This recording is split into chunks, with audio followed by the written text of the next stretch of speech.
Hi, my dear youth. This is Babar Sheikh once again talking to you. I hope you are doing great. मज़े में होंगे आप लोग. आजकल social media से लेकर मेन स्ट्रीम मीडिया तक आपको एक ही डिबेट नज़र आती है और वो है पाकिस्तान में इकनॉमिक क्राइसिस. ना सिर्फ ये कि सोशल मीडिया और मेन स्ट्रीम मीडिया, बल्कि जहाँ जहाँ पर भी लोग उठते बैठते हैं, लोगों से मिलते मिलाते हैं, सोशल गैदरिंग्स होती हैं, वहाँ पर यही डिस्कशन हो रही है कि पाकिस्तान में महंगाई बहुत बढ़ गई है और इकनॉमिक क्राइसिस दिन ब दिन बढ़ता जा रहा है. It is getting grave and grave with every passing day.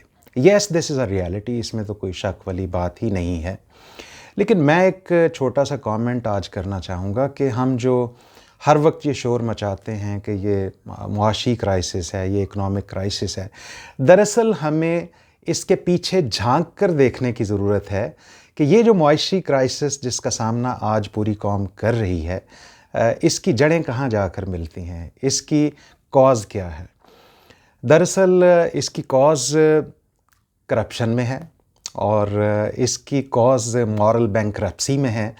ये बहरान सिर्फ इकनॉमिक बहरान नहीं है, इकनॉमिक क्राइसिस नहीं है, बल्कि ये एक्चुअली आपका अखलाकी बहरान है. ये मॉरल वैल्यूज़ का क्राइसिस है, ये मॉरल बैंकरप्सी का बहरान है एक्चुअली हमारे माशरे में, जिसकी वजह से हम इन हालात को पहुँचे हैं. और ये हम आज से नहीं देख रहे कि यहाँ पर महंगाई है और हालात ख़राब हैं. पॉलिटिकल क्राइसिस की तो क्या बात कीजिए, वो तो खैर एक तरफ रख दीजिए, फिर किसी वक्त करेंगे. लेकिन मुआशी तौर पर जो इस वक्त हालात हैं वो कोई नया फिनोमेना तो नहीं है. लेकिन एक चीज़ वाकई इम्पॉर्टेंट है कि अब जिस नहज पर हालात पहुंच गए हैं और जिस तरह की इस वक्त महंगाई है और क्राइसिस है, वो वाकई पाकिस्तान की तारीख़ में पहले हमें देखने को नहीं मिली. अब ये समझ लीजिए कि it is touching new Heights. तो इस सिलसिले में मैं आज एक बुक का तज़किरा करना चाहूँगा. मैं रेकमेंड करना चाहूँगा रादर माय डियर यूथ कि आप ये किताब देखिए, पढ़िए, ताकि आपको पता चले कि एक्चुअली जो यहाँ पर रोज़ मुख्तलिफ़ तरह के स्लोगन्स हमें नज़र आते हैं और पूरी कौम को ब्रेन वॉश किया जाता है, और ख़ास तौर पर यूथ को, आपको बहुत ज़्यादा ब्रेन वॉश किया जाता है. हमारी जो पॉलिटिकल एलीट है, जो रूलिंग क्लास है, और हर तरह के जो इंस्टीट्यूशंस हैं, वो अपने अपने स्लोगन्स के साथ इस वक्त बहुत एक्टिवली काम कर रहे हैं.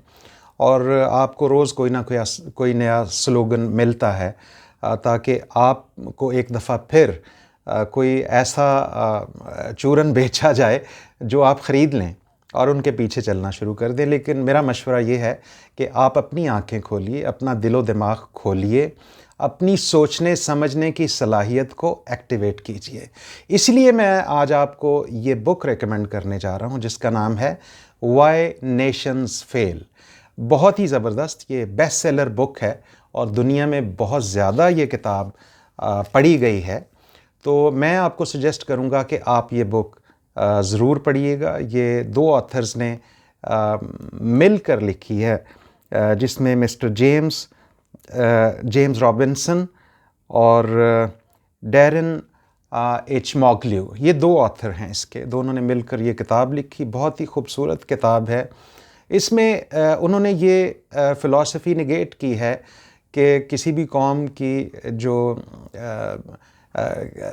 कह लीजिए कि नाकामी है और उनका किसी तरह के क्राइसिस में जाना, उसकी वजह उनकी कोई जोग्राफ़िकल कंडीशंस या उनकी कल्चरल रियलिटीज़ हैं या उनकी जहालत है, इसको उन्होंने निगेट किया है. और उन्होंने कहा है कि दो तरह के इंस्टीट्यूशंस हैं जो इसके लिए रिस्पॉन्सिबल हैं. नंबर एक, वो इंस्टीट्यूशंस जो इंक्लूसिव स्टेट इंस्टीट्यूशंस हैं, और दूसरी तरफ वो हैं जो एक्सट्रैक्टिव स्टेट इंस्टीट्यूशंस हैं. ये आपने ख़ुद इसको एक्सप्लोर करना है. मैं आपको सिर्फ एक टिप दे रहा हूँ, मैं सिर्फ आपको अवेयर करना चाहता हूँ माय डियर यूथ कि आप लोगों को ख़ुद एक्सप्लोर करना है, ख़ुद आपको सोचना है कि आखिर हो क्या रहा है. तो आप ये बुक ज़रूर पढ़िएगा. इसमें जो इंक्लूसिव स्टेट इंस्टीट्यूशंस हैं वो इस तरह से हैं कि वो पूरे मुआशरे, पूरे मुल्क और पूरी कौम के मफादात के लिए और उनकी तरक्की के लिए मुल्की वसाइल को इस्तेमाल करते हैं.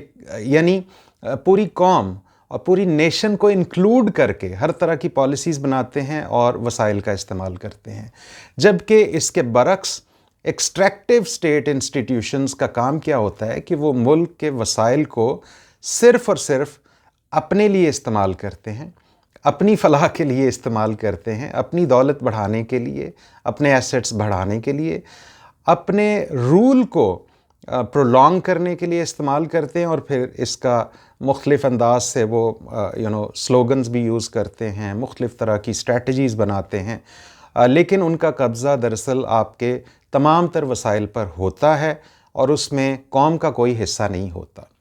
تو یہ دو طرح کے انسٹیٹیوشنز ہیں جس پر وائی نیشنز فیل میں رابنسن اور ڈیرن نے ڈسکشن کی ہے، رادر انہوں نے پورا ایک انالیسس کیا، اور دنیا کے بہت سے کنٹریز کی انہوں نے اگزامپلز بھی دی ہیں کہ کس طرح دونوں میں فرق کیا ہے بیسیکلی۔ اسی طرح سے جیسے امریکہ اور میکسیکو کا انہوں نے موازنہ کیا، اسی طرح سے ساؤتھ کوریا اور نارتھ کوریا کا بھی موازنہ کیا، اور بہت سے ایسے ملک جو دنیا میں اس وقت اکنامک کرائسس میں ہیں اور بری طرح سے ہر طرح کے مسائل کا شکار ہیں۔ Pakistan is one such country also جو اس طرح کے مسائل کا شکار ہے۔ تو پاکستان میں بھی بالکل یہ جو انہوں نے انالیسس کیا ہے وہ بالکل اس سے ریلیٹ ہوتا ہے کہ پاکستان میں بھی اسی طرح کی سچویشن ہے کہ چونکہ ہم بچپن سے دیکھتے آ رہے ہیں کہ یہاں پر کرپشن کا دورہ رہا ہے، وسائل کا استعمال